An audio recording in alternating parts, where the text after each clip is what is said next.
The shocking and heartbreaking case of Linda O'Keefe took 45 years to discover the truth. Join us as we unravel the dark secrets behind her disappearance and reveal the truth hidden for decades in this shocking true crime video. Linda O'Keefe was born on May 24, 1962 in Newport Beach, California, in the United States. As the middle child in a close-knit family, Linda's father worked as a machinist while her mother was a seamstress.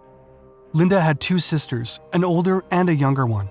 She was artistically gifted and had a natural talent for drawing while also enjoying playing the piano and spending time in nature.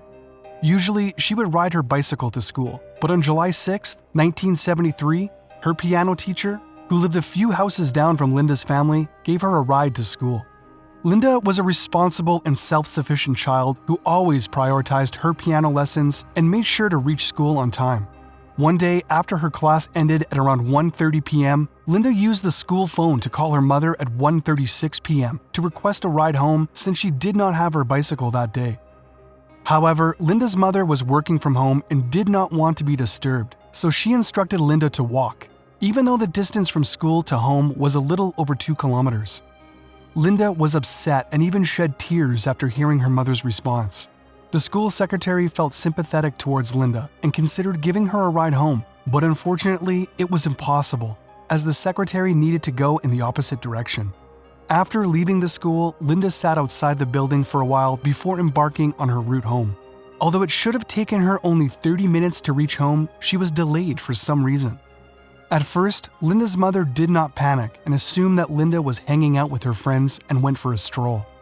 However, as time passed, her mother's anxiety heightened, and by 6 p.m., she began calling every parent she knew whose children lived nearby and might have accompanied Linda. Unfortunately, none of them had seen Linda that day.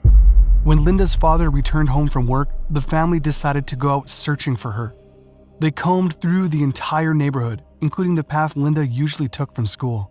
Initially, Linda's parents thought their daughter might have been upset with her mother for not picking her up and purposely avoided going home. However, as the hours passed and it grew darker outside, they became increasingly concerned and ultimately decided to approach the police for help. Linda's family reported her missing to the police when she failed to return home from school, resulting in an extensive search operation involving law enforcement officials, search dogs, and helicopters. Despite their best efforts, Linda could not be located. The following morning, her body was discovered by a cyclist and her companion in a park situated 9 kilometers away from her home. Linda had been sexually assaulted and strangled. Although the police found tire tracks near the crime scene, they had no other leads. Detectives began investigating and soon found 3 witnesses who had seen a turquoise van near Linda. The investigation revealed that Linda was most likely abducted shortly after leaving school and held for approximately 12 hours before being killed. Several witnesses reported seeing a blue-green van near Linda on 2 separate occasions, and 2 of them stated that they had seen Linda conversing with the van's driver. Although detectives followed up on these leads, they continued to search for additional witnesses and evidence to crack the case. One person reported Linda seeing talking to a man in a white van before she vanished, and the police investigated by seeking out the man based on the witnesses' descriptions. However, they were unable to locate him. Later, another individual heard a woman screaming near where Linda's body was found, and an artist saw a man observing from the bushes. The artist's description of the van driver who was observed watching Linda matched that of a man who later briefly explained the incident. Despite many individuals coming forward with information about the suspect and the van, the police could not apprehend him. Although the police identified a suspect, they had to release him due to a lack of evidence. Linda's family remains steadfast in their quest to bring her killer to justice, and the case remains unsolved. In 2018, 45 years after Linda's kidnapping and murder, her case was reopened with a promising new lead.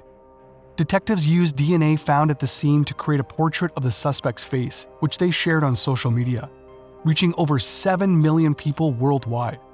While the police received several tips and possible leads on the perpetrator's identity, they could not find a viable suspect.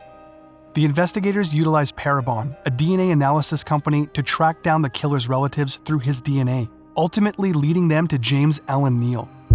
The detectives collected DNA samples from items that Neal had discarded at his house to verify his identity. Even though the forensic evidence was insufficient to definitively prove his guilt, the police were confident that James Allen Neal was responsible for Linda's murder. The case gained public attention again, and the victim's narrative became a new approach for sharing unsolved cases on social media. This strategy aimed to draw attention to the killer's face and generate as much awareness as possible.